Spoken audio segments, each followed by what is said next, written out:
Hi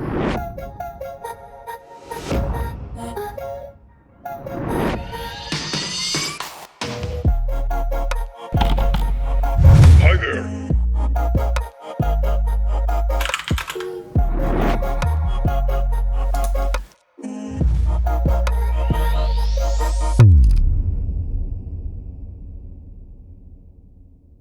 Hey, it's Chris, and today I thought I'd throw together a video about the place I spend most of my time at, my productive gaming setup. Powering the productive side of my setup is the 16-inch MacBook Pro. This sits in a space grey 12 South arc stand. I produce all of my videos for work here and spend most of my time digesting content across the web on this machine. This is hooked up to an MSI curved gaming monitor.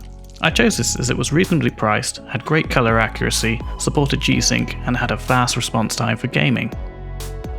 On my desk I have three main peripherals. The keyboard I use is a UK spec Keychron K2 mechanical keyboard with brown switches, and it works with both my Mac and my PC. The mouse I use when creating is the Logitech MX Master 2S. It's comfortable, has programmable keys, and works great with both macOS and Windows 10.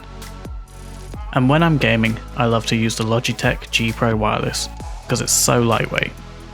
And all of this sits on top of an all-key gaming mat that I found on Amazon. The microphone I've been using for several years for voiceovers and gaming is the Rode NT1. This is mounted to the PSA-1 arm, and it's connected to a 3rd gen Focusrite Scarlett Solo. My interface then outputs audio to my Logitech Z333 speakers through an adapter cable. When I switch out machines, I swap the USB-C cable at the back and I'm ready to go. The headphones I use for everything are the Audio-Technica ATH M50X. I've used these for several years now, and as you can see, they've been put to good use. I don't see myself replacing them anytime soon. The desk itself is an Ikea Lisabo dining table.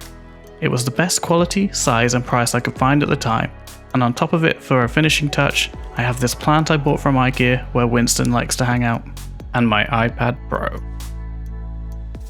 Under the desk I have a headphone hanger, the sub for my speakers, some average at best cable management and a footrest, and finally my gaming PC. The PC itself is nothing special, in fact it's quite dated by today's standards, but it handles all modern games fine with high frame rates. And that's my setup.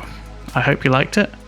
If you want to check out any of the things I use, I've left links in the description below, and please don't forget to subscribe. I'll see you soon.